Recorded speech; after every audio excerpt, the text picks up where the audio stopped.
Welcome back to Raising Ohana. I'm Jace. And I am Rachel. And we are going to share with you a highly requested topic. We're going to talk about something that people have asked us actually quite a bit about. So many times. I was actually going to go right into it. I was going to say, I'm Jace. You're going to be like, I'm Rachel. And I was going to say, and we got married way too young. And it's kind of a controversial subject. At least our story is. Yeah, this is going to get loud. It's going to get very intense between the two of us because we have never told this story and not had an argument. Needed some boxing gloves.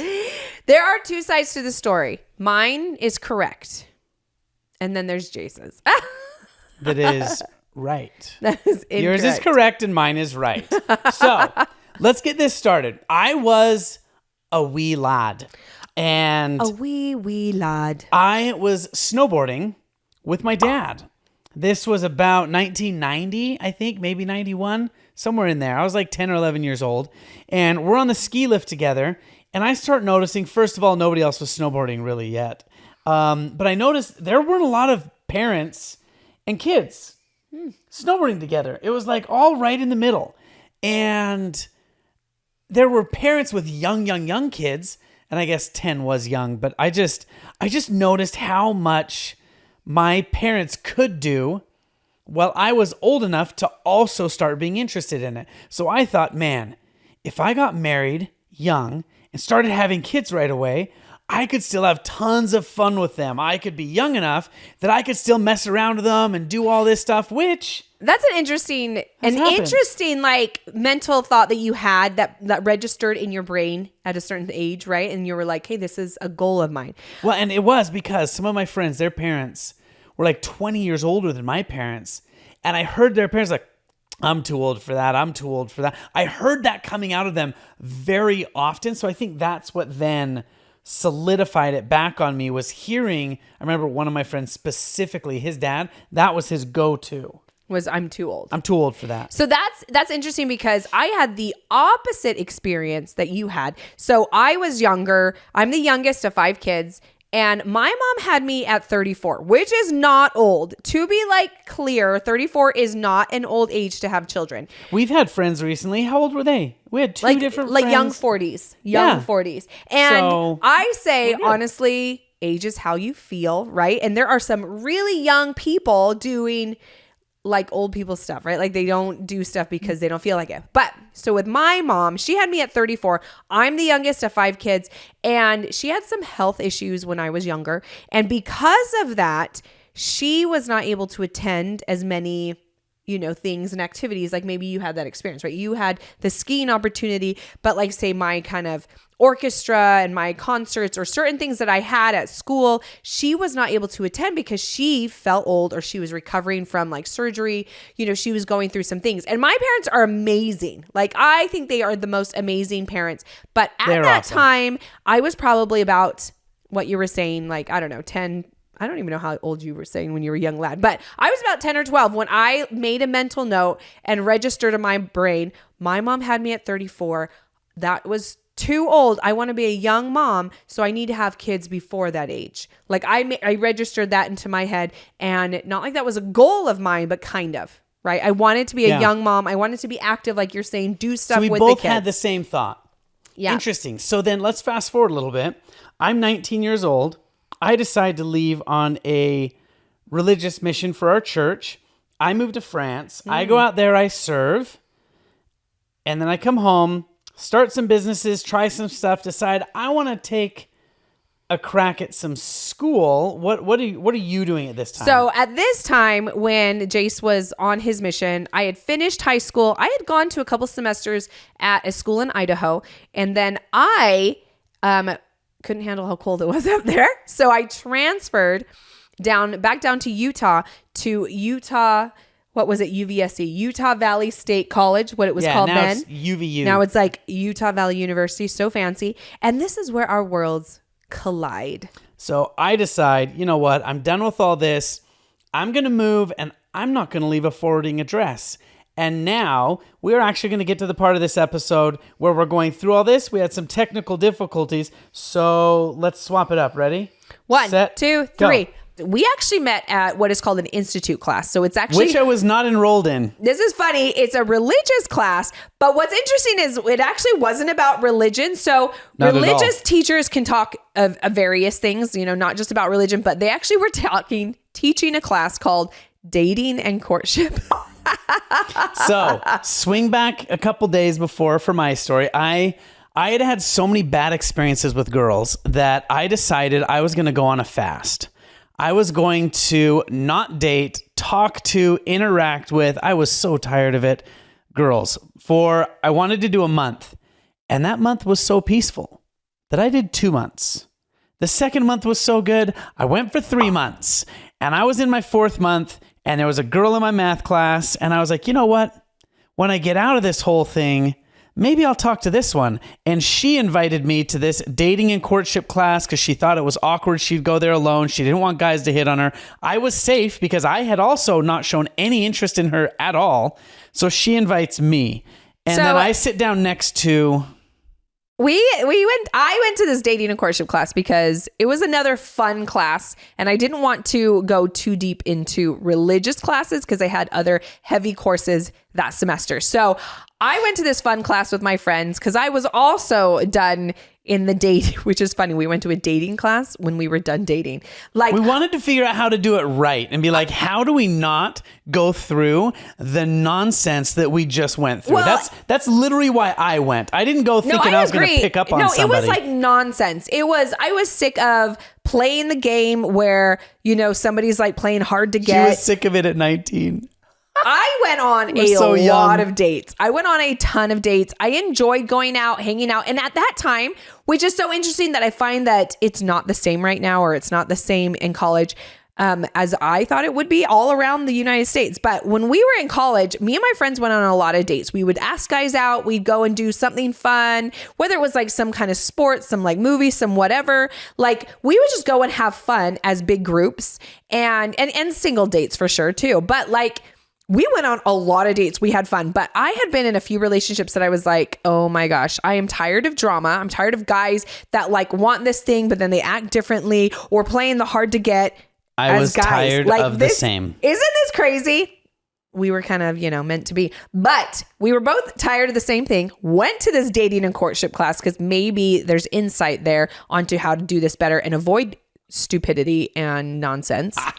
And they actually, what I loved about the class was it was just discussions. A lot of the times it was like discussing, like the teacher would have girls. They don't care about the class. Let's keep going on our story. No, but like it wasn't just like, this is how you date. It was actually discussing like how to like actually find someone that maybe like pairs with you. So. Well, actually, let's go into that part. Exactly. I knew you wanted to. They split the class into 2 sides. They put the ladies on the right side. They put the gentlemen on the left side. And everybody got to write the worst things about dating or questions they had about dating and put it in a jar and kind of mix it up. And then the teacher would read it off and then everybody would just sit there. And it was crickets. And then Jace and I would debate back and forth. Yeah. We went toe to toe on these. And what was interesting is we weren't arguing about them. Mm-hmm. We were actually agreeing that all of these things they were asking were idiotic. Yeah. All of these things they were saying that guys should do. I was like, well, that's stupid. No, you should actually be true. Be who you are, because they go on a first date and they get Mr. Suave Rico Suave. And then the second date, they get like this fake entrepreneurial business person who has all the hopes and dreams in the world. But then when they actually get to the third date, the guy's like, I just like playing Minecraft. I mean, that wasn't around back then, but like, you know what I mean? They just like gaming. And so it's like, dude, if that's what you like, be real. And that's all we talked about. It would cut out all the chaos. And I think we were obviously in a point in our life where we were just ready to move forward and to get through all the chaos. And so I think that's kind of, we were giving each other impressions. Like I was like getting a good impression from him. I was like, he's got some good opinions. He's got some good thoughts. Right. And then there was nothing in that moment where I was like, wow, I really like her. I was just like, yeah. I'm going to say the same. Like it was like, oh, okay. There was no cue in that moment. It was just like, I was like, wow, we really owned that. Like, that's what I told my friend when we walked out. I'm like, we kind of took over that. He's like, yeah, but it was actually really refreshing because everybody else in there is so childish. Mm-hmm. And so cue my mother. I get a phone call from my mom. Hey, Jace, I've got front row seats to the Utah Jazz game tonight, and they're for you. And you need to take a girl. Because she knew I had gone 4 months, very happy with what my situation was, so drama-free, and she's like, you have to take a girl. And I was like, why do I have to take a girl? She's like, because I've had enough of this nonsense. I think she really wanted to say, and I want some grandbabies or something crazy. But she said, I've had enough of this nonsense. You got to pick a girl. You got 30 minutes. So I went to my church directory, kind of a school directory, but the church one had photos. And it was paper. So I opened it up and I was like, oh, I remember her. And I'd call, well, how long do I have to get ready? This is the part that's not like flattering for myself, but keep going. Why not? Because go on. Number 2. But of all the girls I called. Number 3. Number 4. How many girls did you call? I called a lot, and none of them could get ready in time. And then, and this is why it is flattering to you, I was like, wait, was that girl in that class? No. But she's way not top of mind. She's way too like, she's with it. She's this, she's that, and all the excuses. And I was like, you know what? Screw that. I'm at the end of my rope, and I literally uvsc.edu, class directory. We call this the college stalker net. And I was like, and back in the day, you could find anybody. Yeah. I was like, her last name started with a C because it was really close to mine on the roll. Her first name was Rachel. There were 3 of them. And I was like, Chambers and all these C names. And I was like, Calabio. That sounds different. So I called, it was her, and I'm like, hey, this is Jace. I'm the guy with the curly hair from your institute class. She's like, I think I remember you. This is me giggling on the back. He's so cute. But little did I know, I was 10th on the list to be called. 10th, because the last shall be first. Whatever. You call the low-hanging fruit first. But what is a fun and crazy thing is, when Jace called me, we talked for like a minute or two, you know, like, oh, I'm so-and-so. And I'm like, oh yeah, I think I remember, trying to act cool. And we chat a little bit. And then he says, oh, I've got these tickets. And he says exactly what he just said. My mom is making me take a girl. Are you gay? Like literally in my head, I was like, wait. I have gotten that so many times in my life that would not have been the 10th. Okay. I mean, either way, jazz game sounds fun. And then at the exact same time as I like agree to this, I get a second line call, right? So I'm like, oh, hold on a second. Beep, beep. I push him on hold. Beep, beep. And this other guy from the same institute class asks me to go to the same jazz game. Like if you were literally 1 minute later, I would have had to say no to you. And look at all the beautiful children that would have not come to Earth because you would have had kids with that weird looking dude. And I don't even remember what he looked like. I just remember. Would have been a less beautiful place. Isn't that crazy?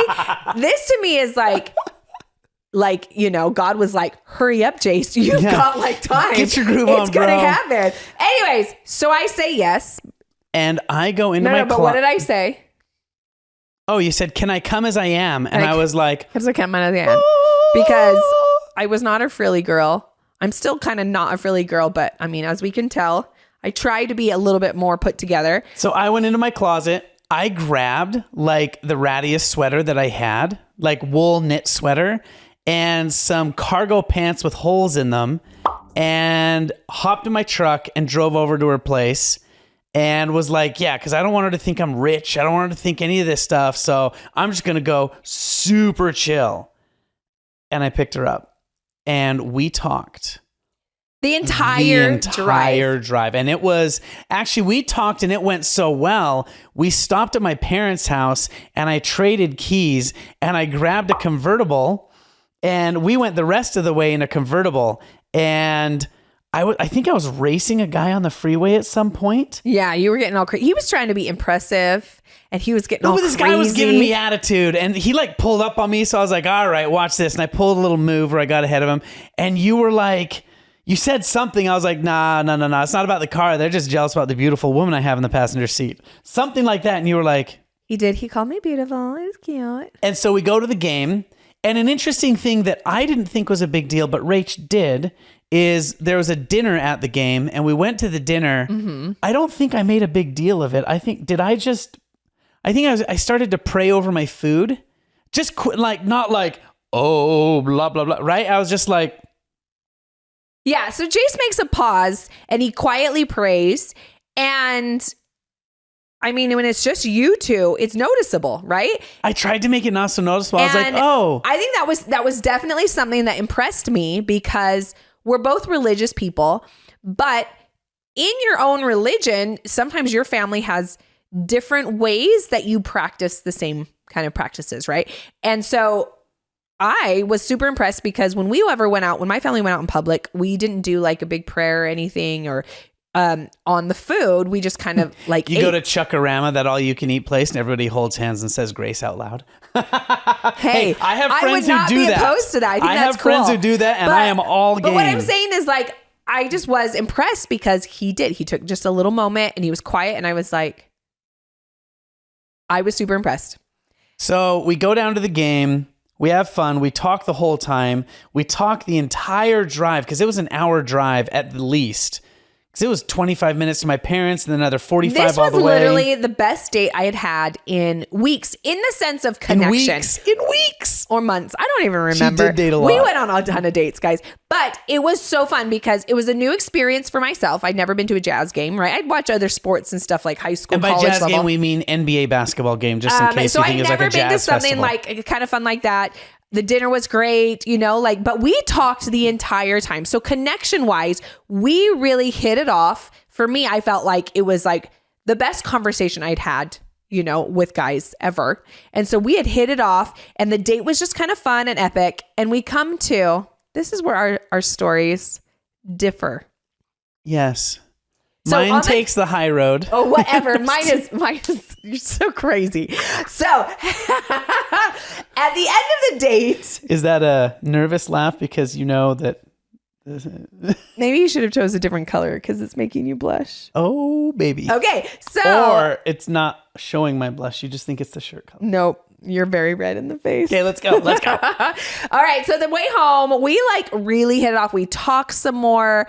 I even got Jace to sing a little bit, which again, holy cow, that does not happen. Second impression. That was really great. I was like, ooh, he's got a great voice.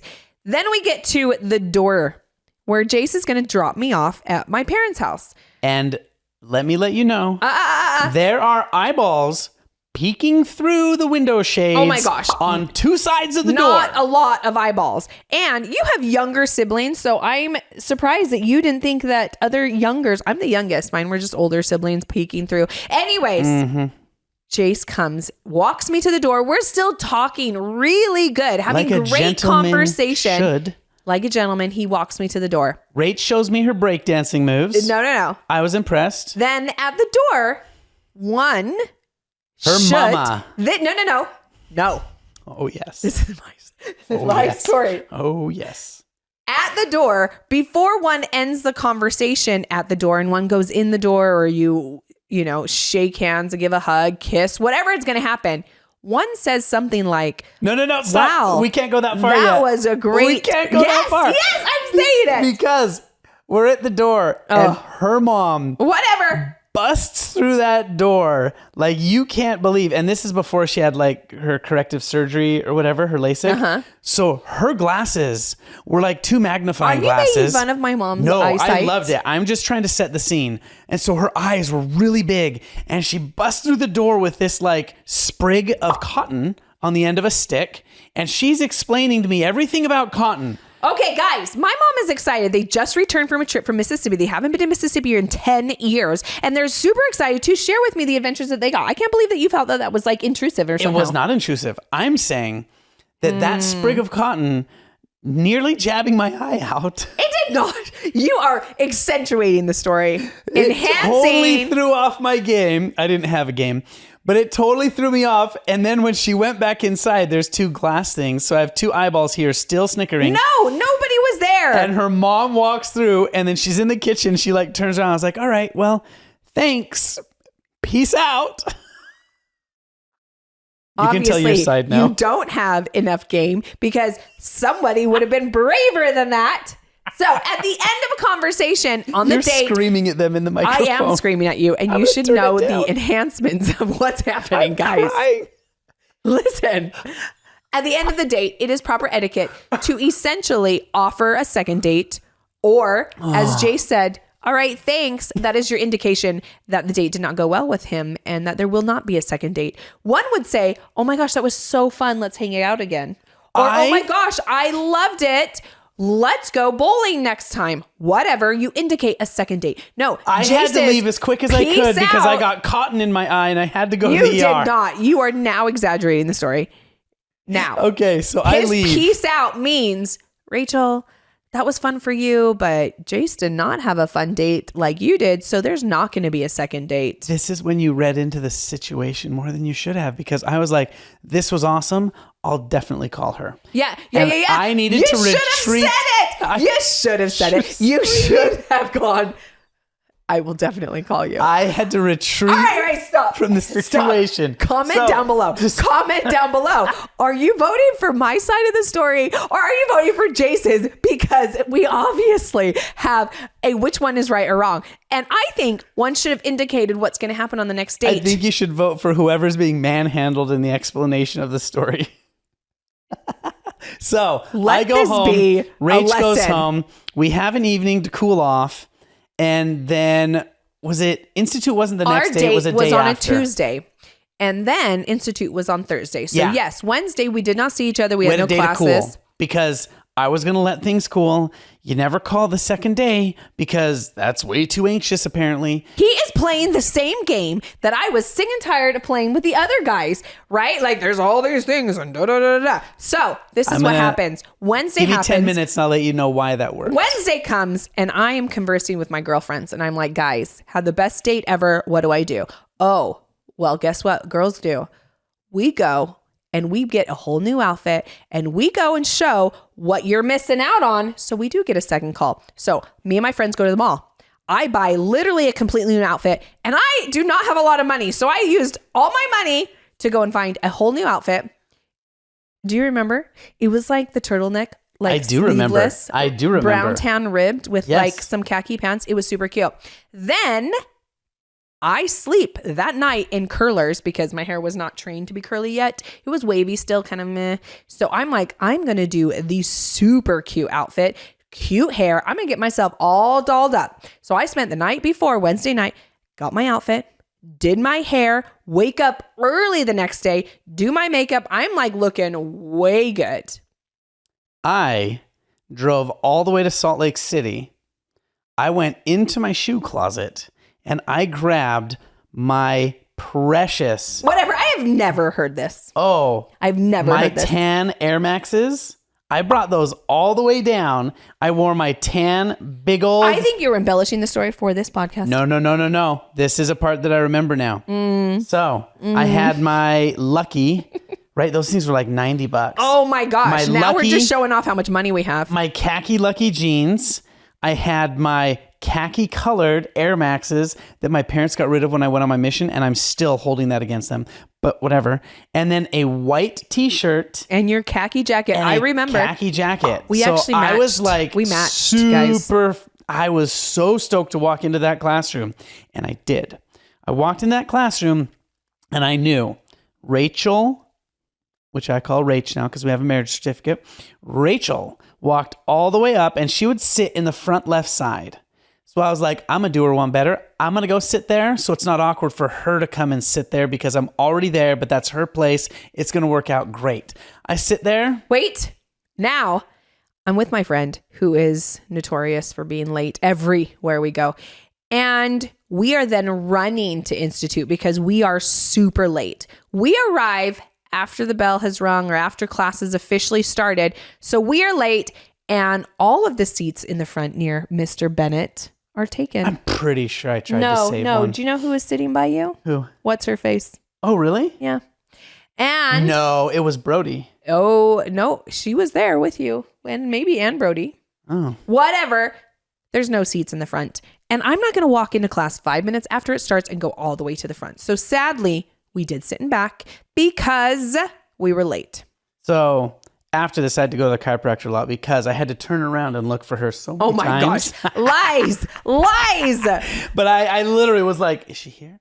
Is she here? So, crap. I got all dressed up. I'm all like, I got all dressed feeling up. good. And I can't even see her. Literally, it was like the most packed class we had ever had. Do you remember? Yes, it totally was. So full. That's why I had to sit in the back. So I'm in the back and I'm waiting, but I have a class literally that starts 5 minutes after this class. So I'm like waiting at the end. I'm waiting. And Mr. Bennett is taking so long from the front to get to the back to come where we are.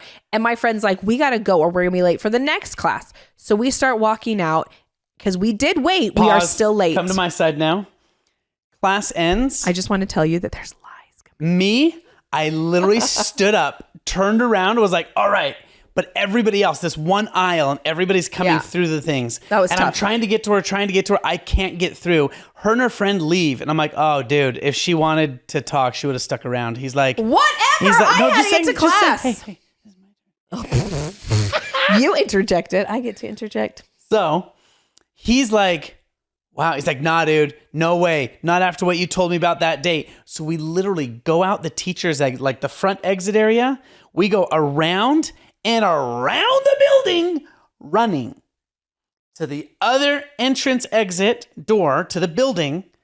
And they're already walking out of it. So we walked out, no Jason sight. So I'm like, he didn't like the date. He didn't ask me for a second date. He doesn't come to the back of the class where I'm at. So after class, so obviously I'm getting the cues that he didn't like our date. So then I hustle up right behind her and I'm like, what do I talk about? Hey, are you girls going to the dance Friday night? Yeah. That was the response I got. Yeah, because I thought you didn't like us. So then my buddy, he's like, oh yeah, bro, that was cold. He's like, never mind. I guess you did something wrong, or I guess something. And all right, so we can see the miscommunication that has happened that we still argue over because both of our sides are real. And yet both of our sides did misinterpret the other's actions, right? Yes. So Yes. I totally felt I was just one of the many girls that Jace went on a date with, and he has fun and does not renew a second date with them, right? And so I literally felt that that was just something that he did all the time. Went on dates because we went on a lot of dates, and I just thought, all right, no biggie. He didn't like me. We'll move on to the next. We'll move on to the next guy, I guess. Right. So then few days pass. I'm super bummed. No. Almost a week, actually. Nobody. Well, obviously it comes to the next Thursday, Tuesday. we had Friday, we had Saturday, we had Sunday. Yes, we know how the week goes. We have Monday. Yeah. So we're not and my up friend to class calls yet. me. You're not your friend. My friend. My cousin. Now this cousin is blunt. 20 years older than me? 10. I think 10. 10 years Blunt, older than me. Straightforward. Very blunt. And he's like, hey, Jace, I heard you had a great date. And I was like, yeah? AKA your mom. How'd it go? Told him. Yeah, she must have. Somebody did. And who else would have told him? Oh, it would definitely been my mom. And he's like, so have you called her? I'm like, no, man, she totally. And I told him the real story of what happened at Institute the next day. His side of the story. And he goes, huh, wait, so how did you find her number and stuff? Like, I was like, oh yeah, I went to uvsc.edu and typed it up. And he's like, was going to get a second date. So He then would have asked. He then says, okay, well, I've done the same thing. And you have to call her right now, or I'm going to call her and tell her what a loser you are. So I'm like, what? No. He's like, you know I will. He's like, you better hang up and do it. And I better call and get a busy tone. So I call. Hey, she picks up. This is Jace. Hi. How are you? Good. I'm just calling to chat. Do you I literally said something to the effect of, he said, do you have anything going on tonight? Do you have anything going on anywhere over there? Anything you're doing? So she says no. Did not have anything going on, but my parents had other plans. So we start talking, and then there's some noises going on in the background, and she goes, oh, sorry, I've got a family friend here I have to entertain. Can you call me back? And I was like, how about when you're done, you can give me a call? Because I was like, finally, I'm not I doing get it some again. information. I'm not doing it again. So I get his number. Okay, wait. So I call my cousin back. And I'm like, hey, man, here's what happened. I called her. I said this and this and that. Do you have anybody over there? Do you have time to chat? She's like, nope. And then as soon as I start asking questions, she's like, sorry, I have a family friend over here that I have to entertain. And he's like, oh, wow, yeah, man, that's cold. All right, well, talk to you soon. Literally didn't talk to him for like 10 years after that. No. 5 months later, he comes to our wedding. But so I get his number because legitimately I had no plans, but a family friend does show up right when we're talking. And this family friend is between me and my sister's age. And so my sister was like, I don't want to hang out with him. You get to hang out with him. And I was like, fine. So dad makes me go and talk. Well, yeah, I said that, but I'm the youngest. And so what does that mean? That means I get told what to do. So I did it. And I went and I talked to him for like probably half an hour. And then I was like, I just gotta go, whatever. So he finally leaves. And then because I know how etiquette works, I got Jace's number and I called him back. I gave you my number. Yes, exactly. You were like, oh, you can give me a call. And I'm like, yeah, give me your number. Wasn't it on your caller ID? No. So then I'm doing homework and some project for class. And then I get a phone call and I'm like, oh, no way. So I pick up and we literally talked until... We talked 3 hours that night. I know exactly. 3 hours. Yeah. Because then my mom kicked me off the phone because it was like 1 a.m. Yeah. So we talked for 3 hours and then... Somebody invited themselves over. Invited myself over. I was like, oh, what are you doing tomorrow? After like whatever. And he's like, oh, I got work. And I'm like, well, I've got work, but I actually need some help with a project. A marketing project. And I was like, oh, I own lots of little businesses. I did not need help, but we asked for it because that's how you get a second date. Truth comes out. Guys, you got to be like. So she comes over the next day and we actually did work on it and he helped me out a lot. Yeah, we worked on the project. It was fun. And then she had to go to work and she worked at this pizza kitchen. And so she's like, can I go into your bathroom and change? Got to change into my all black outfit, right? Because that's what waitresses wear. I don't know what it was about that. But you went in there and I was sitting on the couch and I could see the bathroom door way over there in the corner. And I was like, she's changing in my bathroom. She must be very comfortable with me to be changing in my bathroom. And it wasn't like a weird, creepy thought. It was just like, wow, she's really comfortable to go into my bathroom and change. So she goes to work. After work, we talk, and then we literally spent every day, waking every single day together with each other. Like we had the one class, but we would go on dates. We would, if we didn't see each other, we would talk every day.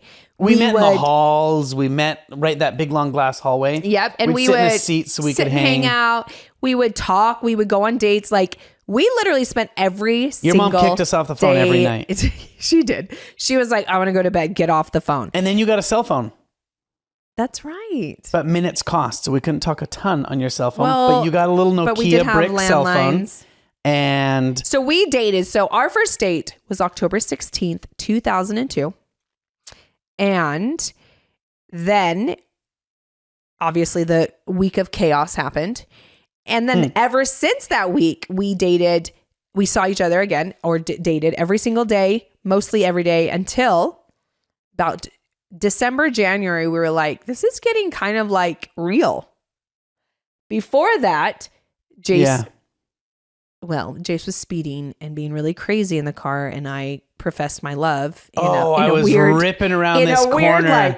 And she's like, how do you profess your love? No, not like this. No. She's like, I love you, but slow down. I was like, what? The most awkward profession of love, but that's okay.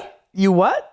I told you to slow down, but you said something. Oh my goodness. Slow down. So he pulled it out of me. I said it again. We kissed. I did. I pulled over at the little lookout place that I was trying to get to speedily.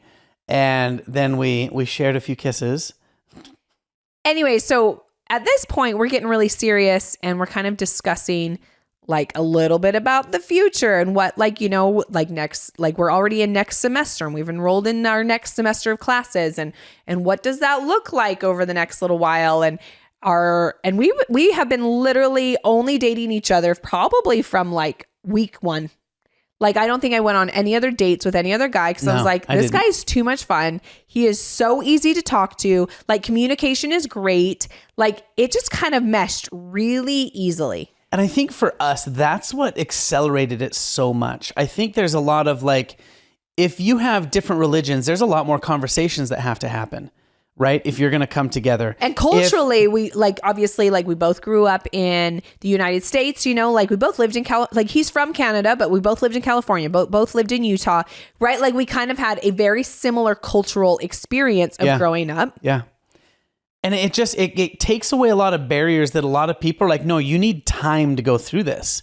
And for us, those got wiped away so quickly because we had so many similar beliefs, such a similar structure with how we were raised. So many of those things were easy. And I think that's where a lot of people are like, how can you guys get married so fast? How can your kids? And how can Clay?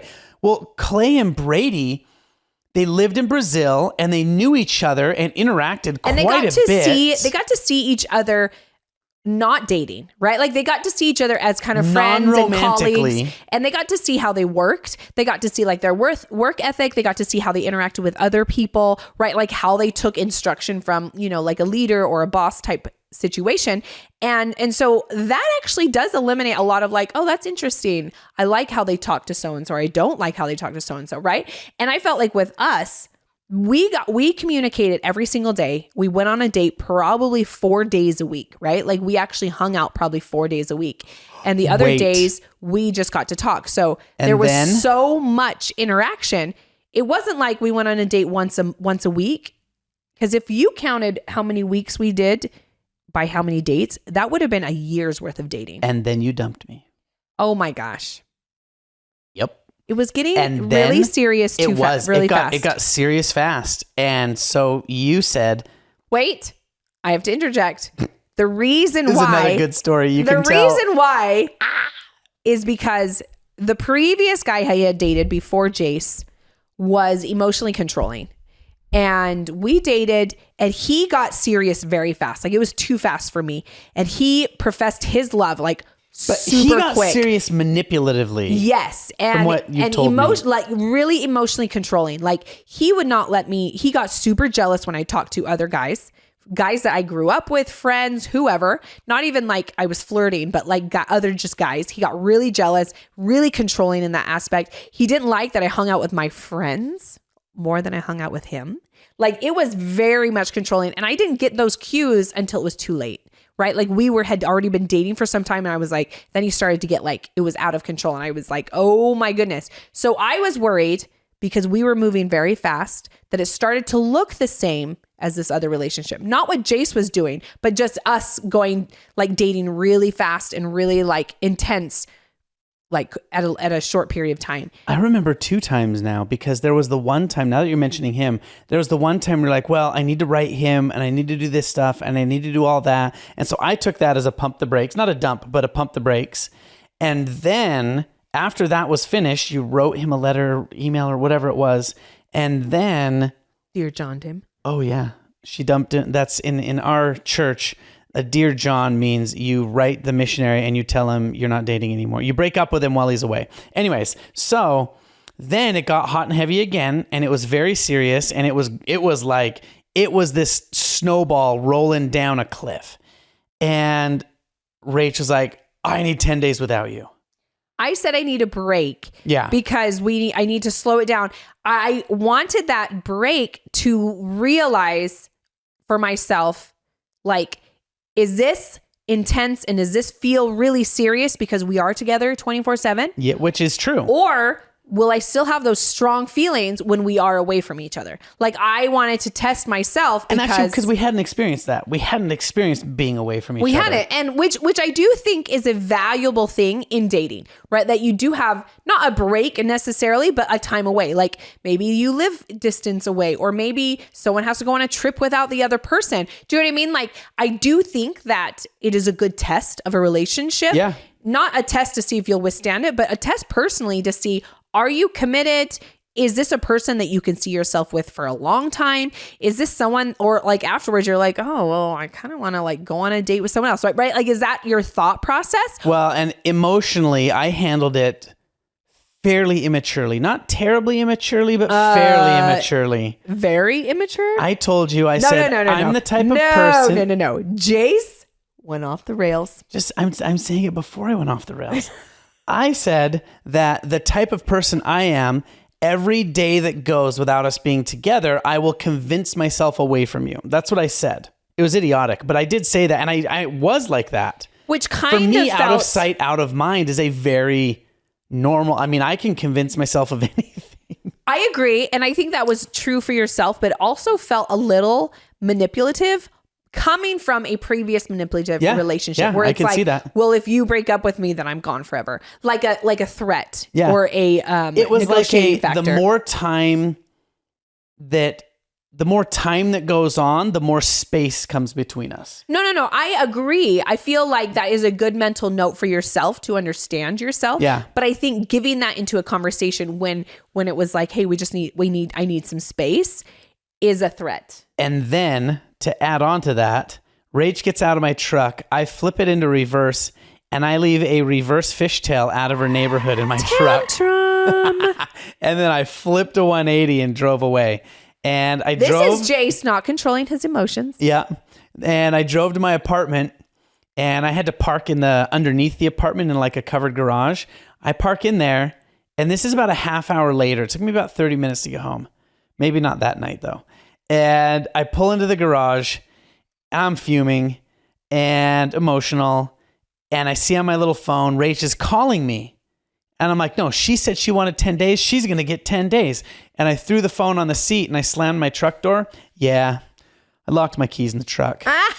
So I had karma. That is karma biting you in the butt for you being a sassy pants. And so I locked myself out of my own apartment, out of my truck.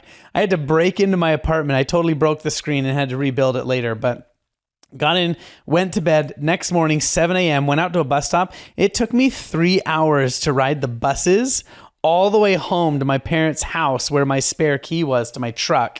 And then 3 hours. So I didn't get home until like, I don't know, maybe 6 p.m. that night because I left at like 7 a.m. So coming from a emotionally controlling relationship and then Jace throws this tantrum, I go into like spiral mode. I literally feel like, oh my gosh, is he safe? Did he get home safe? Because he threw this tantrum because he's driving home like a maniac. And then I feel extremely guilty that I caused these feelings. So it was emotionally controlling. Yeah. That little tantrum was. Yeah. And so then I'm like calling and I'm like, oh my gosh, I feel so bad. I'm so sorry. I shouldn't have said those things. And I'm not picking up the phone. And he's not picking up the phone because it's locked in my truck and then it dies. I probably called him literally like a half dozen times. And then I was like, fine, right? Like I left a message and I'm not going to call the rest of the day. So I get back to my truck. I get in, I grab my phone. And these things had batteries for days back then. And so I sit down and I look at it and I see all these missed calls. And texting cost back then. So I don't think you text me because that wasn't normal yet. And I looked at that and I was like, okay, let's do this. Hey. The wounded soldier comes back. Hey. And I call her and she's like, where have you been? And I'm like, I locked my phone in the truck and I had to ride the bus up to Salt Lake. And you said, let's see, because did I come over that day? Did I come over the next day? I think it was like that evening. So you came over the next day. So that evening I talked and we talked for a little bit, but it wasn't like a normal conversation. No, because there were it was still feelings. Like those like hard feelings, those like awkward, like, oh my gosh, breakup type feelings. So next day you said, I can't even go to school today. I'm too emotional. I'm still at home. And I said, can I come over? And you said, yes, if you want to. I said, I really do want to. So I came over and you opened the door. You came out, gave me a massive hug and you cried on my shoulder. I cried on your shoulder. And we realized at that moment that it was tough to be away and that I did have good feelings. Like, no, I do. Like when you were gone and I couldn't get a hold of you, I like talked to my friends and I was like, what does this mean? Like, what am I thinking? Like how, like, am I having these feelings because he's like upset at me? Am I having these feelings because I do miss him? Dang, that was manipulative. That sucks. I hate that now. And it was just a temper tantrum. I wasn't doing it like, oh, I'll show her. It was just a temper tantrum. But I can see now good to like reflect how that would have been from your perspective, very manipulative. Well, and I think because I came from a relationship like that, it was a little scary, but it wasn't because at that moment I like took time to like be with myself, really think about my, like what my thoughts were, what my feelings were. Also prayer. I like prayed a ton because I was like, Heavenly Father, I need help. Like, is this a relationship that I should pursue? Is this somebody that is going to be like a good person for me the rest of my life? Right. Or is he going to be a temper tantrum truck boy? Well, that's debatable. I'm just kidding. So at that moment, from the conversation and then obviously to the next morning, I was like, no, like if you want to come over, you come over. I'm not begging you to come over. I don't like, I would like you to, but like, I'm not going to beg you to come over. You make your own decisions. So we had a big long chat that night, hung out a whole bunch more. And then December 16th, January 16th pops up. So before that... Oh, you know what? We should talk about before. No, it's after that. Before that, we had come to the realization, all right, we have deep feelings for each other. We have grown to love each other. We have had so many conversations that I couldn't spend time with anybody else at that point. Yes, exactly. I felt like I have never been able to just talk openly and long hours with anyone else. My previous relationship that was manipulative, we could talk, but like then it got like fighting. Like I did not want to argue with a spouse, right? Like I felt like when you dated, you shouldn't be arguing within the first like 4 months, right? Like I felt like that was stupid, but we never did. We never had arguments. Thing. Oh. And in our relationship, we had both chosen to save that act until after we were married. And so we weren't messing around with that. Do you know what I mean? That's right. We did not have sex before marriage, and our religion, we encourage that you do not have sex before marriage. And because we feel that that is an act of God, right? To bring children into the world. And it's a very precious thing that create deep feelings, whether or not you're religious, it's such a deep connection. It is a deep feeling that can bind you. It does. It binds you together in a way that nothing else on this planet does. And so what we didn't have was those emotions messing with us.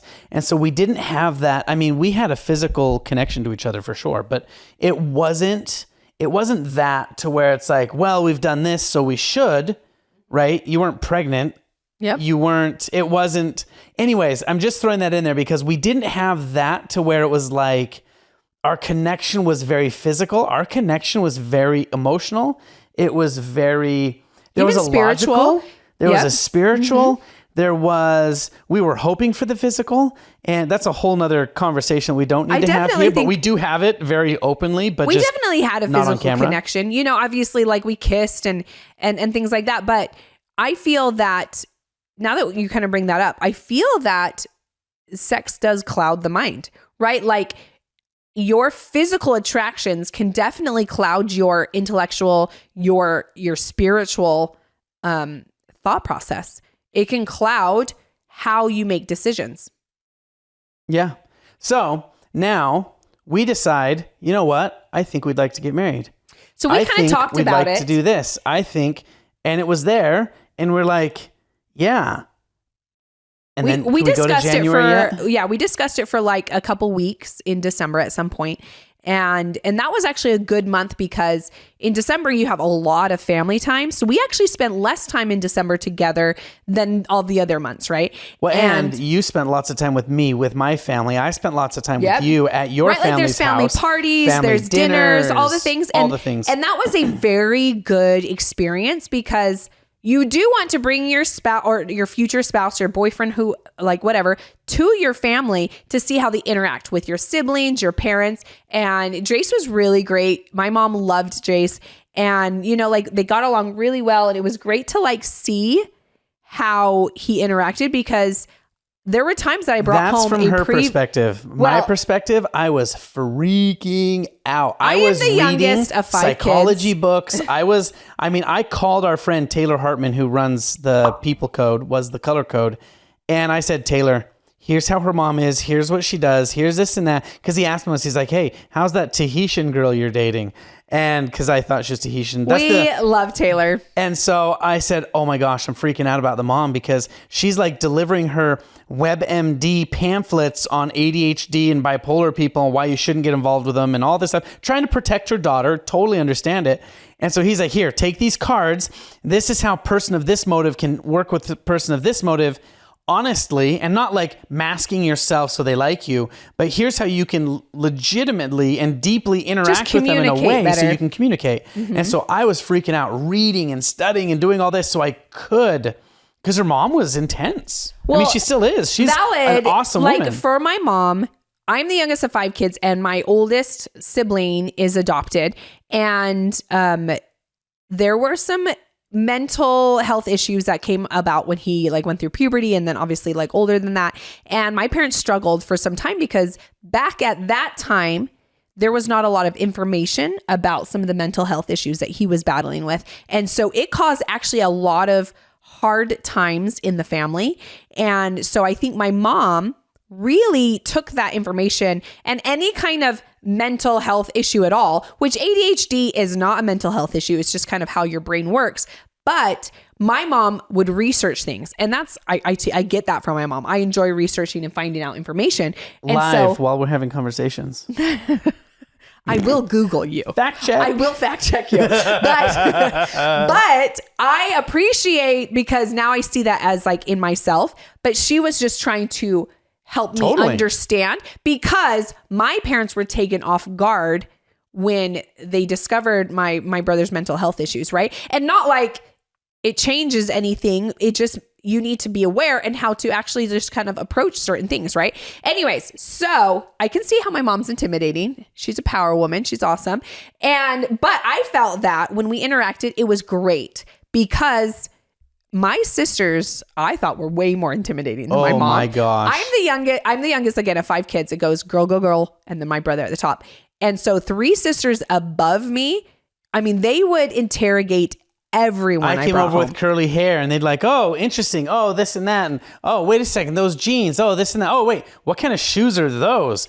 Whoever says an older brother is intimidating does not have 3 older sisters. Dude. Well, I don't know. You should ask my sisters when they brought boys home. 1 brother versus 3 older sisters. That's like pretty gnarly. Rough. That's gnarly. I mean, I did deflate boys' tires when they came to date my sisters. I dropped water balloons when they left the house. You're just a prankster. My sisters I just needed to let them know that they were my sisters are in your face. And if you can't handle the straightforward conversation, holy crap, you will not make it in my family. Yeah. But you survived. I loved your family. Your family was great. We got along great, except for your one sister that thought I was a gold digger. It's fine. Whatever. I was like, what's there to dig for? I don't make any money yet. But your other siblings were quite welcoming. Gotta love Auntie Mac. She's great. Anyways, so we kind of like, we hit it off in the family situation. That's definitely a test that you gotta like go through before marriage, right? You gotta make sure, not that your family matches, but that if that match works, or if you're willing to, because some families you don't like, I mean, obviously you might have your own families that are like crazy and you like realize there's crazy. When Clay and Brady got married, we realized we're the crazy in-laws. We're the crazy in-laws. We understand it. We know our place. It's okay. But after that, we decided, all right, I think it is time. I think we're ready for marriage. So I made a call, and since our first date was on the 16th and it was at a jazz game, I made a call to some friends at the Jazz, or the Delta Center. Oh yeah, that's what it's called again. And I asked them if the bear, which is the mascot for the Jazz, could assist us in my proposal. And they agreed. And they said during one of the timeouts, the bear can pull her out on the court and then pretend to dance with her, and then you can go get like in a fight with a bear. He'll shove you down, but make a huge should he propose sign. So I got the biggest poster board I could, a big piece of PVC, like $30 worth of duct tape. And I made this big banner that said, should he propose, on 2 banners that were squoze around a PVC pipe. And then I put 2 more big old banners around it so that you couldn't see what it said. So he walks out. They didn't know it was a he at the time, but the bear, he walks out. Has it been a girl before? Yeah. Oh, that's funny. Oh, not supposed to know. Okay, so Bear walks Secrets out. revealed. And puts the sign down where nobody can see.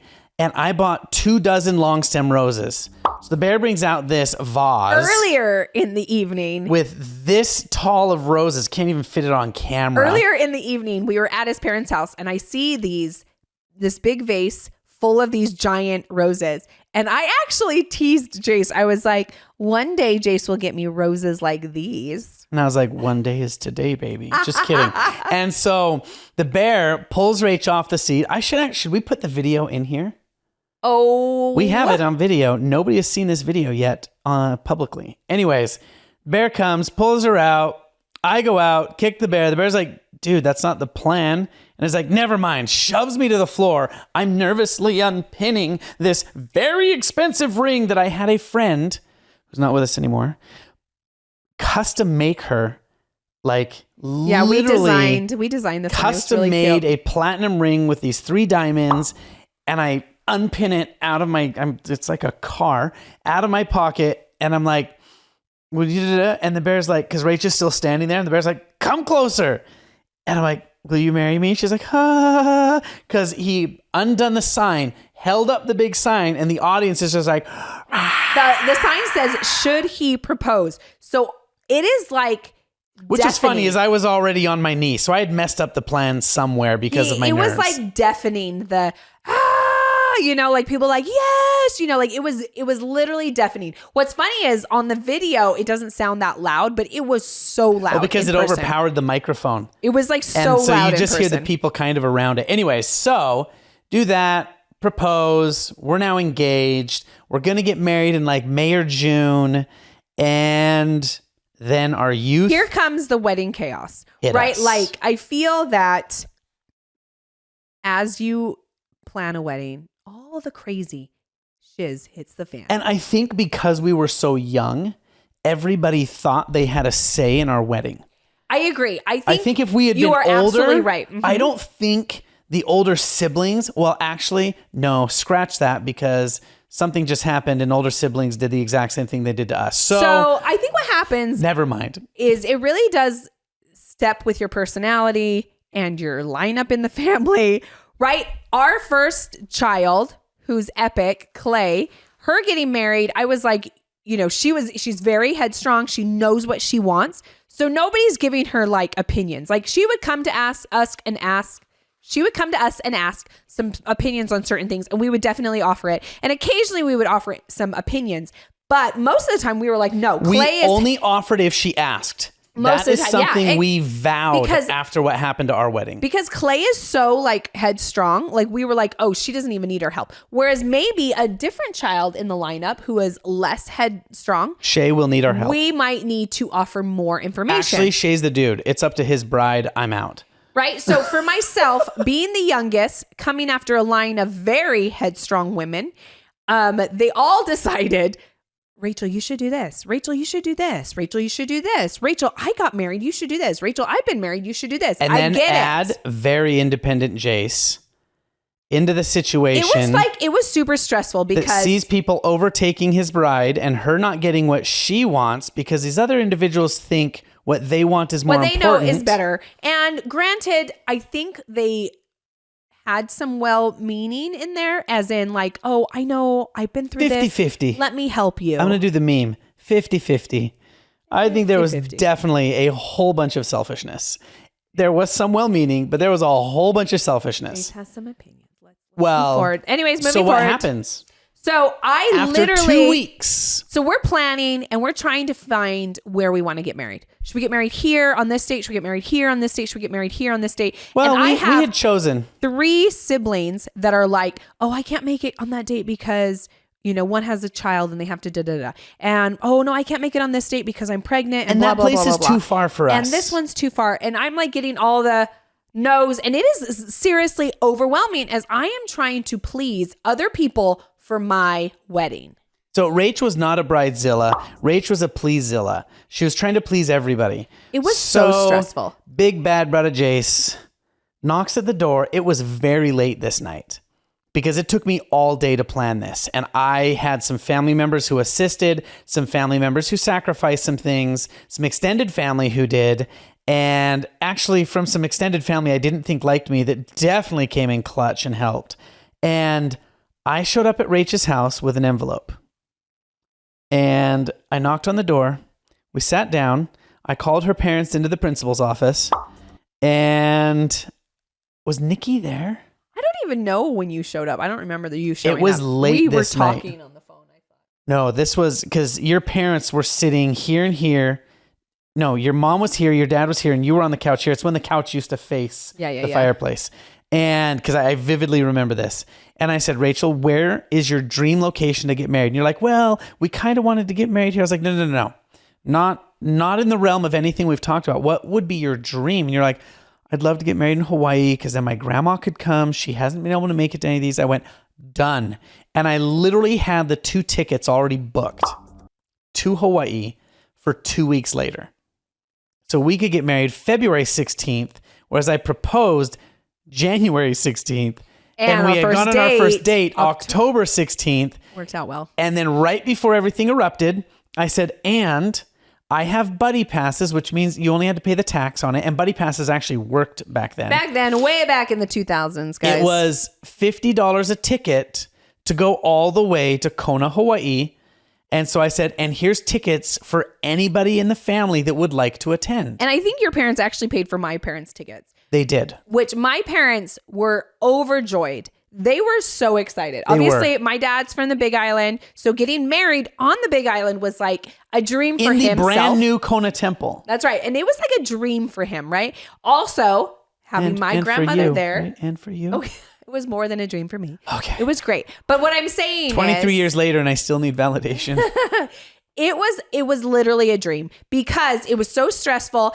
And it wasn't just like the dream location. I think because it was like, it's done. The decision was done. We didn't have to change dates. It was all here. I called her auntie and she's like, you can have the reception at our house. We live 10 minutes from the temple. All the cousins can come over. Right? We'll throw a luau in the backyard. Auntie really like stepped up. She really did all the things. And it was great because I wasn't like a hoopla type of girl, like with lots of like wedding plans in my brain before I even got engaged. It was kind of like, oh, I don't even know. I don't know what I want. But then when these things arose, like, yes, get married in Hawaii. Of course I want to get married in Hawaii. That is my dream. But I didn't even think I could dream for that because it was far off, right? Like, did I make all your dreams come true? Oh. So there was drama that happened to this that doesn't need to go over, but we end up flying to Hawaii on my birthday, February 14th. And then my family goes to this condo. Rach goes to her cousins. She's doing all the prep work. I'm just sitting there nervous, wondering if my curls are going to come through with all the humidity. Gosh. And then we end up showing up at the temple. We get married. And at the part for the ring, this is just a funny side note because we have lots of them. We're in there and there's a room called a sealing room where we are sealed together or married. And we're there and he's like, okay, do you have the ring? And you hear my mom go, shoot. And we're like, what? And she's like, just a second. We sat there. We're all like. And to keep the carpets and everything nice, you wear like slippers. You don't wear outside shoes in there. And so her little slippers had like the non-slip little dots on the bottom. So it was going, and we heard her go all the way down the hallway, all the way over, out of the building. We heard the doors open. It was funny. And we're all sitting there. And then we heard the doors open and the shuffling. And my mom was out of breath. And it wasn't hot because it was February, but still, south side, Kona side of the Big Island is always hot. Always warm. And she comes back in with the ring. And then we did the little ring part, which they don't do in temples anymore, but we did the ring part. And then we went to her family's house, we went to her family's house. We did you want to tell the money dance? But in the car ride to her parents' house or her family's house, I like put my hand on her leg and then I moved it up her thigh and she's like, and then I went, that's so loud. And she was like, we're not going to talk about that part. So we go to my auntie's house and I loved it. We had an epic luau. We had an epic luau. It was not huge, but more people attended my wedding in Hawaii than would have attended it back in the state of Utah. More family for sure. So we had my whole family showed up. We had like all the aunties and uncles that live on that side. And we had even like some family friends of Jace's were on island. And so that was really wonderful. It was a beautiful and definitely my style, right? Like didn't have to be all this hoopla, but really good food. We had some really good luau food. Auntie made like you got the strawberry guava cake. Oh, that was so good. We ate that for 4 days during our honeymoon. And we did it's actually a Filipino money dance.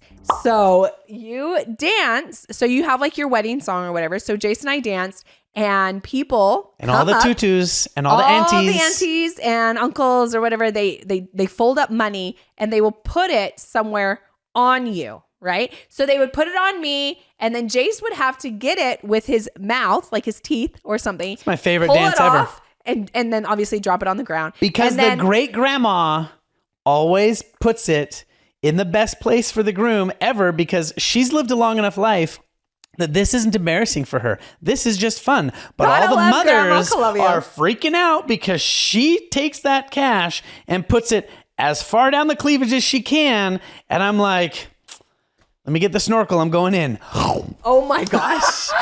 And then opposite, right? So then they put it on the groom and the bride has to do, and they dance. And then any money on the ground is essentially kind of donated to the couple. So it's a lot of ones and fives, maybe a 10 or a 20 once in a great while. To put that 20 way down. But that was awesome. We had such a fun time and we walked away probably like, I mean, it wasn't a ton, but it was like $200. That was a couple $100. And then I had my parents for their gift for the wedding. Besides getting the buddy passes gifted from family, and they used miles to get Rachel's parents out there so they didn't have to pay. They used Sky Miles, and they gifted us the Four Seasons Kona hotel room for the week.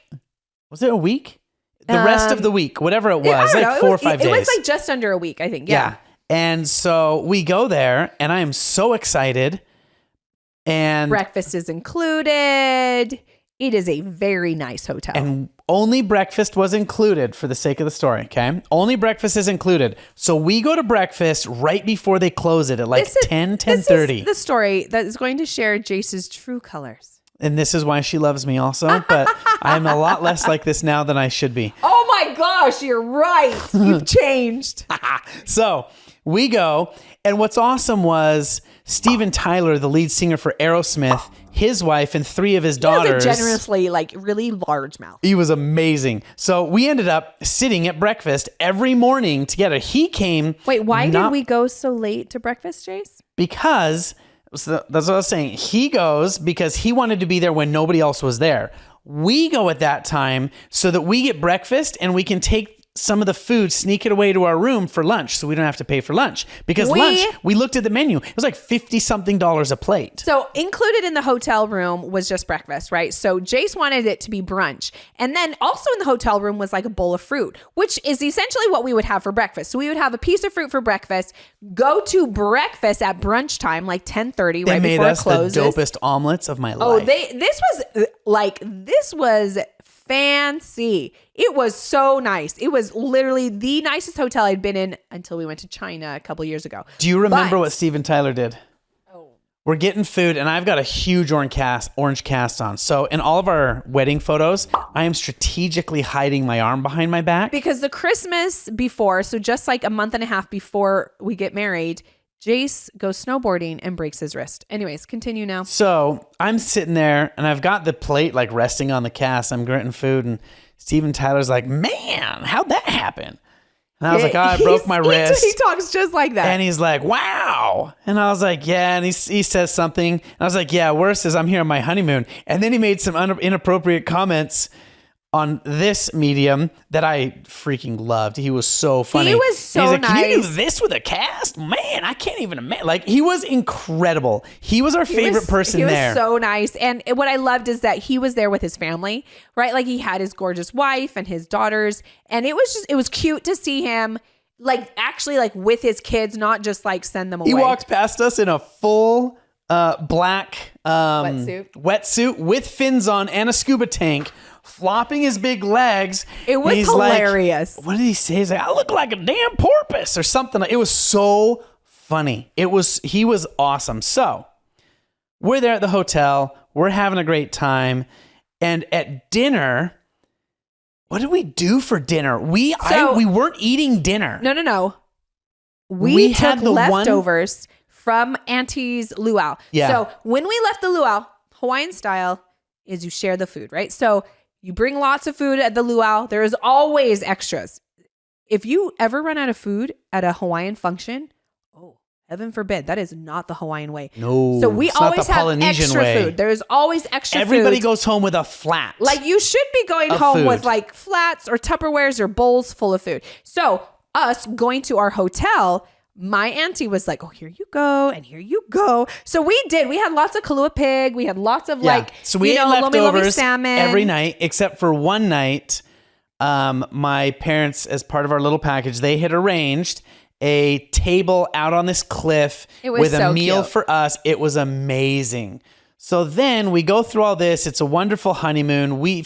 Family had flown home already. We fly home, and the next morning we're living above my parents' garage at this point. Pause. Let's do a full reset. Okay, good. Going to pull up those stats. I wanted to talk about the stats before we get into that first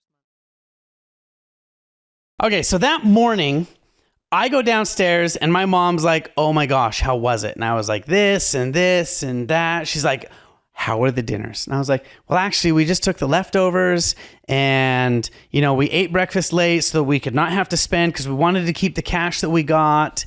And she's like, it was all included. It was all included. Guys, I went to a Four Seasons and we ate leftovers from Auntie's house, which were good, by the way, it's fine.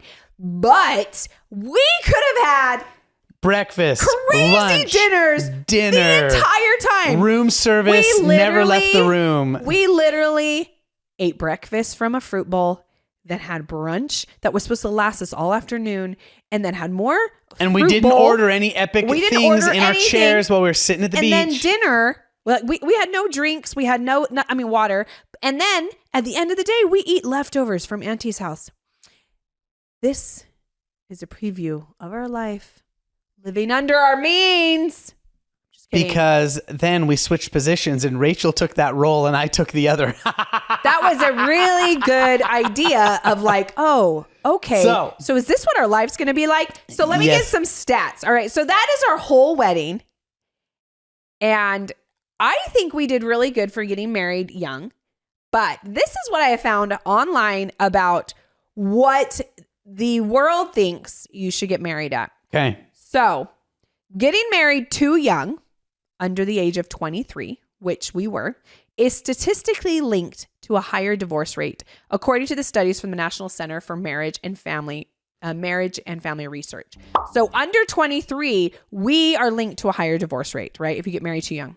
Now, I did another Google search, an AI overview. They suggest that marrying in one's late 20s and early 30s is associated with the lowest risk of divorce. So ideally, AI that searched all over the web is saying that you should get married like 28 to 33, 34 or something like that, right? So the ages of 28 to 32 tend to have the most stable marriages. While there's no single best age, waiting until the late 20s allows individuals to gain more life experience and develop stronger relationship skills. So that's kind of like what AI has said. I'm curious what all of you guys think as a like, maybe from your family experience, if you think even getting married in the 40s is better or getting married young like us, if you think that is better. I think obviously each relationship is different. So Pew Research, I looked into this. They did a study last year on divorce rates in religious groups. And the most surprising stat I've ever seen in my life. Because wait. The national average for divorce rates is between 40 and 50%. The national United States average. So 40 to 50% of all marriages. Now that goes down if people are of the same religious belief. That's right. It goes down to like the 30, I 25%, don't remember, but something like that. It goes down. If both consider themselves active in their religion, that number goes down by almost half. I think so. I think that's right. Almost half. And then the thing that they pushed out that was something they did not expect at all was that active members of our church, and they did it, and then somebody else did this again because they didn't believe it. And I think the Pew study came out at 7%. 10%. 6 to 10% was the Pew Research study. 6 to 10% was the divorce rate for active couples that got married, that are members that considered themselves members of our church and active both. This other study came out and they came up with 7%. So it was on the lower side of that, which blew my mind because we have had many friends who've gotten divorced and many friends with situations that have changed and things that have come up and people have chosen not to change or whatever it is. And that actually blew my mind because I think that is like quite intriguing. I do agree on, like, I think it makes sense logically with all of these studies, right? You see so many divorces around the whole world, 40 to 50% of divorces. Like, that is a entirely huge number. When we were younger, it was at 20 to 30% divorce rate. 40 to 50 and it now. has gone up to 40 to 50%. And that is crazy. But I think because there's so much chaos in the world. So with that religion, when you have the same belief system, obviously you have less to Yeah, if you're both atheist, you're both atheist. If you're both agnostic, you're both agnostic. If you're both like and I think whatever your belief system having is. those belief systems and values, it helps you make decisions, right? So if you have contrary beliefs, you have different belief systems, you are going to have these arguments over the certain things that you value in your life. Like, what Maybe does your they future won't have look arguments though. Maybe it's just that's just a little bit of a wedge that just grows wider over years. A more opportunity to have arguments, right? Totally. And yes, I do think there are many great marriages out there that have totally different belief systems that have survived through all sorts of chaos. But and that's that 50%. Statistically, when you have those different ones, those are the things that causes the wedges, like you're saying, right? But if you have a similar belief system and you can continue with because this is a lot of your decisions, like how you raise your kids, like finances. The number one, I think, is how you discipline your kids. And I think religious beliefs, not religious beliefs, those types of things come very much into play in disciplining your kids. And culturals. And that was the biggest thing we've ever had arguments over is disciplining kids. And right, like when Clay was sneaking out and doing all that stuff, I was wanting to believe her. I was wanting to lean in on mercy. And you were like, no, this is going to get worse. This is going to get this. And then I'd find out I was sticking up for her, but she was lying to us. Then I'd get really ticked because I'm arguing with my best friend for you to find out that it was a lie. Oh, I flipped my lid. It wasn't just her. That happened with all of our kids. Every one of them. Except for the younger three. It hasn't happened yet. They haven't hit 17 They haven't hit that age. But, I mean, obviously, like teenagers, we're going to go through this, like pushing the boundaries. And we have the same religion. We grew up culturally in the similar areas. Our family culture is different, right? Your family setup, you have different, amounts of children. You have different ages that your parents became parents. You have different experiences of what they do as a career. Different expectations on the kids. Different family culture than my family, right? And because of that, when you come together and you get married, you have to blend those ideas and those values that you have in your own life, your own family culture, together to figure out what you two want to have. See, and we have not had, I think we've had a perfect marriage, not in that nothing's ever gone bad, because I've left the house for hours in a huff and had to go cool off before I came home. Multiple times. We've had very high octane conversations. There's definitely been a lot of arguments over the years. There has been lots of tears over the years. I mean, it got so hot and heavy in 2019, which is interesting. That is our most monetarily our biggest year we've ever had. Wait, who said it? Mo money, mo problems. Yeah, mo money, mo problems. So we made the most money we've ever made in that year. It was the most stressful year. But that is year. the first year we ever even came close to saying the divorce word. The divorce word. And what's interesting is it was all self-inflicted, right? It was all self-inflicted in the amount of work that we chose to do. I want more and more of this. Well, I want more and more of this. Right? Well, maybe we'll be better off if we just do it. I mean, it was very selfish. It was very chaotic. So I made a phone call to our friend again, Taylor, It's funny. COVID hit, and that was actually what slowed us down. Yep. We couldn't go and do all the things. Business-wise, we had to stop. There was so many projects that we were going in 2019 to 2020, and we were like, 2020 is going to be our best year ever. And Whoopsh. Thank goodness. So Taylor Hartman came down. We did a 2-day intensive with him as a family. He worked with us, and honestly, everything went changed so much better after that, and pivoted. And so that's where good therapy is great. Which we should actually talk about that in another episode, because we have some real opinions and experiences with good and bad therapy. Yeah, we do. So after we did get married, what I find interesting, and this is different for all marriages, our first year was so hard. Yeah, other people are like, yeah, the honeymoon stage. We're like, what the freak are you talking about? Like, our honeymoon stage literally ended when we got off the honeymoon. And when we got to our house, like our apartment, when we first got married, that month was hard. The first year was hard. And that is because we had to figure out how to communicate, right? Which is our whole basis of what we fully believe in, is the foundation of a good relationship is that communication.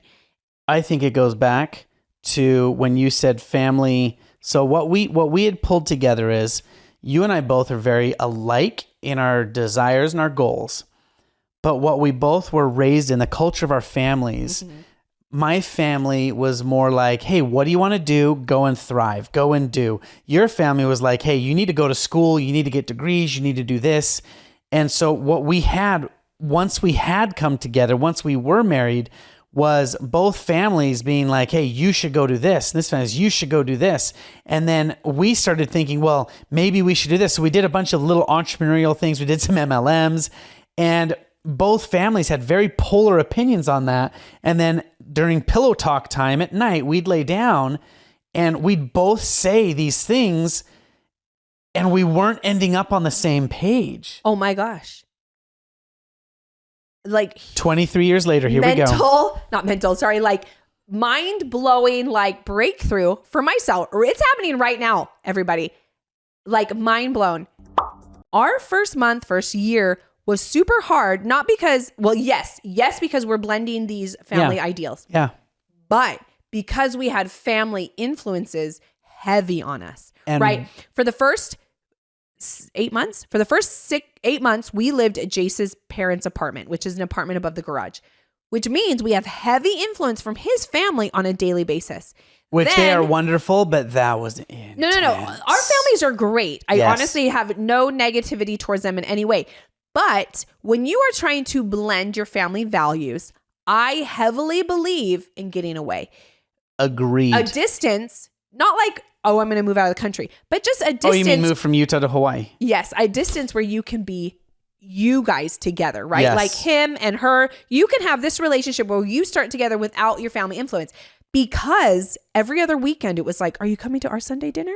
Are you coming to our Sunday dinner?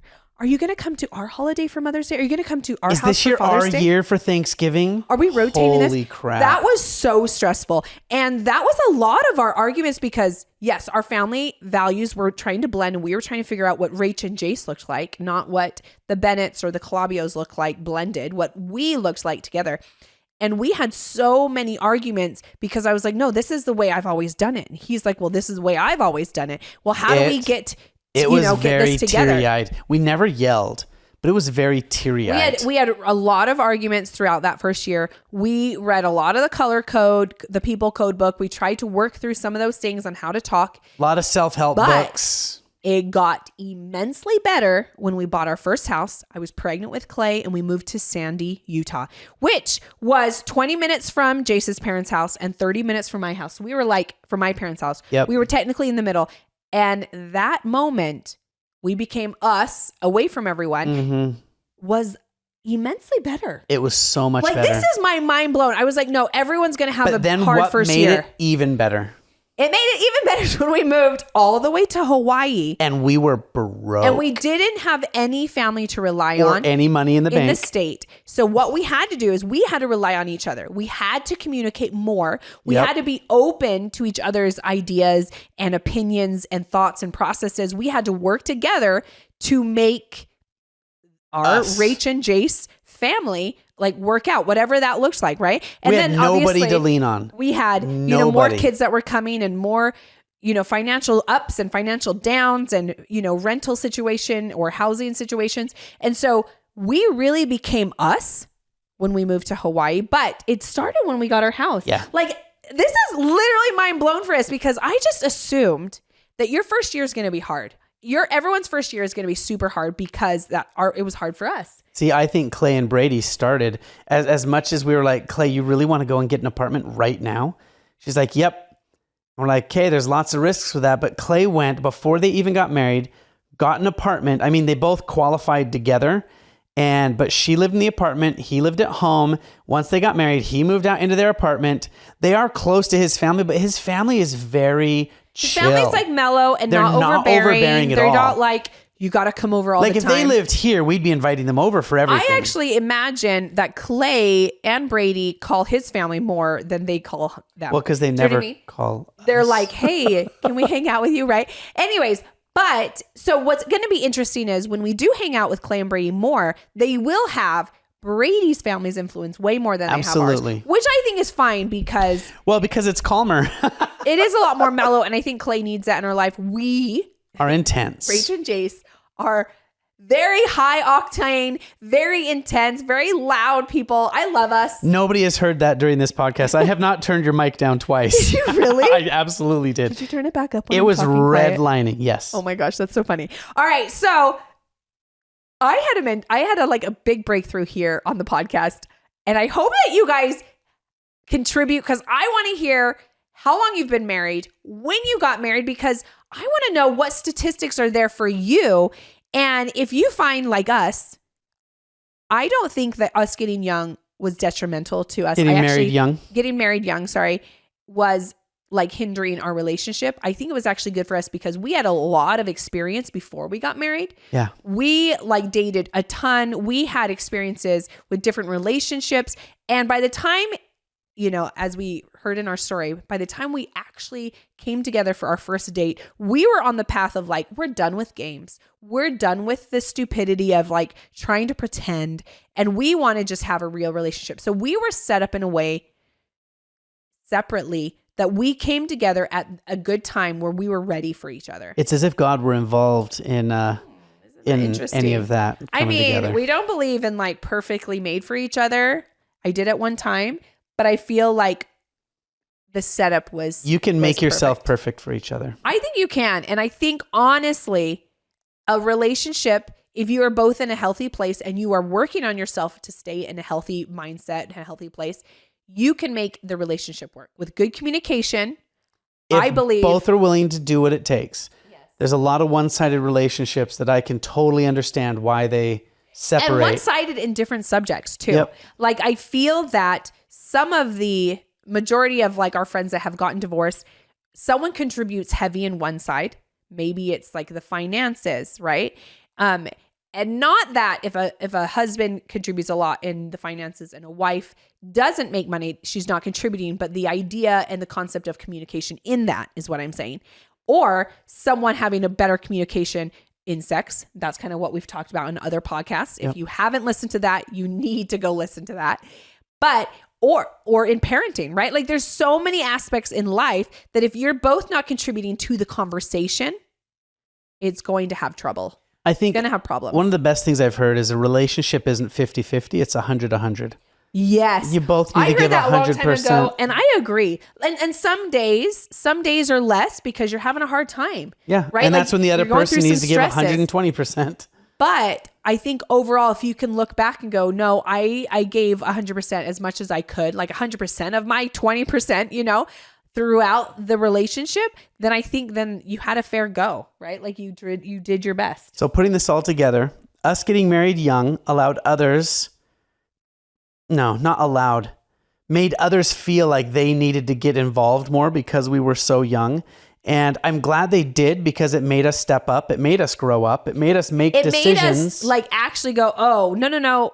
Like, thank you for your contribution, but this is what I want. Yeah. And this is what I want out of our relationship. And so for us with Clay, because Clay didn't get married as young as we did. She got married at 21. That's 2 years older than I was. So honestly, Good job. And so for Clay, the lesson we learned from our, engagement, wedding, all of that was that, and this was a huge lesson for us for every aspect of our life now, is once your kids get older and they are now adulting, it's you don't give them your opinion. You wait for them to ask. And which it's hard. It's hard because we still do give opinions. Like someone will make a decision, not just Clay, but any of our adult children. And even now, Wyatt being 16, almost 17, he's making those decisions and we have to go, okay, we're going to support you, but I don't think, like us. Well, at that age, but I'm saying 21, that's when our role changes. Now that Clay's married, our role isn't to protect her as much anymore. It isn't to do any of that. Now we're there when she needs us. And so, honestly, which yeah. I actually like because we need more attention to our younger kids now. And so her not needing us right now is so refreshing because she really needed us for years. I agree. And so Raquel is now moving into that. Yep. And they're figuring it out. And as they're younger, you have all this, like, I got to give like tons of guidance, tons of instruction, tons of information, and we'll listen to the kids. And then and listen to what they want. Like we are listening, but as parents, when they're really young, better. And as they get older, your actual instructions, you're telling them what to do, you guiding them goes down and and then you help them more or like help them figure out their decisions more. And you get to a point where you're like, okay, teenager, we're going to guide you as much as we can. And we're going to try and listen to you as much as we can. And you make that decision. And then as they become adult children, they're making the decisions and we're down less guiding, more just love and support from a distance. You know what I mean? And I think that's with every kid. We need to be very good at that part of it now. And so just looking at the married too young thing, because that's what we tried to talk about this. And that's what I've been thinking about the whole time is I think it's up to you. And I mean, I have friends that are in their late 50s now. They got married. She was 17. He was 19. Mm-hmm. They have 3 epic daughters who do tons of awesome stuff, who have their own families. And so, yes, that you might hate it. You might get mad at it. You might this and that. But I don't know. I don't think it's up to you. I think it's up to the couple. And I think that we've got 5 more kids. So we've got quite a few hairy situations that are on the horizon, I'm sure. And we don't even know it. And there's a lot of good questions out there to evaluate if you're ready for that next step, if it's you that's getting married, or if there's questions that you can ask your kids to help them evaluate if they're ready to get married. I wanted to read a comment on the podcast, and we put this on the community post, and we're so grateful for all of you who have commented. This is a really good one. Adventures from C3 says, I think it really depends on the person. Our question was, what age is the best age to get married? And she says, I think it really depends on the person, which is very true. I had always wanted to get married young, but only after I met my now husband did I feel like I was actually ready. We met at church while I was a freshman in college, and I had actually been in a previous 5-year relationship, but that's for another time. Mark worked for the university, not as scandalous as it sounds, but we started dating when I was 19 and he was 21. Married at 21 and 23. We just celebrated 20 years of marriage. That's awesome. And we've actually met them a few times, and I actually saw them in Walmart a few months ago while they were traveling. They're super great. Wait, yeah. I just want to end her comment because this is, I think, I thought it was over. Really valuable. She says, the path to marriage shouldn't be a race to check off the list, which I agree, but that's a bad motive. But making sure that God is the center leading the way. And that really aligns with our values, Jason and I values, because we do feel that God is supportive in our decisions and will help and guide us along the way. And if you can stay close to God, if we make room for him, right? If you stay close to God, he helps with those decisions. And I fully believe that he wants us to be happy. He wants us to have the best life possible. So he's going to be the best person to help us make those decisions. So can you get married too young? Depends on the person. Can you get married too old? No. I think yes, actually. I have actually heard some couples that get married too old, you are set in your ways or you're not actually willing. Well, I mean, my grandma got remarried at 80. Old. But you're right. She was willing to make it work. Totally. Right? Like, are you in the mindset? And that can be good and bad on all ages, right? You can be too young and too willing to jump into something that you don't even know is the right thing. Or on the old side, you can be too old that you're set in your ways that you're not even willing to say blend. Well, that's where a couple people that we know that have been married 6, 7, 8 different times, they keep thinking this one person is going to answer that for them, but they don't fit the box perfectly, so they move on. Don't fit the box perfectly, right? Move on. And it don't comes fit down the to box that, like, perfectly, move on. Not a checklist, but are you willing to communicate? Are you willing to put in the effort? Are you willing to move the edge of the box so they can fit? Yeah. Right? Like square peg, circle. And we're not talking about unhealthy things. We're not talking about traumatic experiences or people that might have some health issues that are causing them to be not healthy in a relationship. Not those things, but we're talking about just differences in your family values or in your culture or in your whatever. Are you willing to blend and make that work? Are you willing to listen to the other person to have a good relationship, or are you too prideful and set in your ways that you're not even willing to try because that will not work? And to end this off, we are not therapists. We are not that. We are not any of those things. We are not certified as your We literally are just advice. sharing our life story, what we've seen, what we've gone through. If some things are helpful to you, awesome. If some things are ridiculous, then they're ridiculous, and that's fine. And we're not saying anybody is bad or anybody is good. It's just, what are the situations? How are we dealing with them? And we love sharing these. So please comment down below. Please share your story with us. We want to know what your family's like. Like if you think marriage at a certain age is too young or too old. I would really love to hear, your comments. And we are planning to, respond to these comments on the next podcast as well. I spend a lot of time responding to these. No. We respond to all the comments, but I'm saying we want to share your comment on the next podcast. So give us your thoughts. Even if it's not about marriage, we want to hear what you guys think about the podcast and some more ideas or topics that you want us to explore, because we've got some more fun stories to share with you and crazy experiences. All right. Thanks for coming along for the ride today. We'll see you guys next time on Raising Ohana. Bye.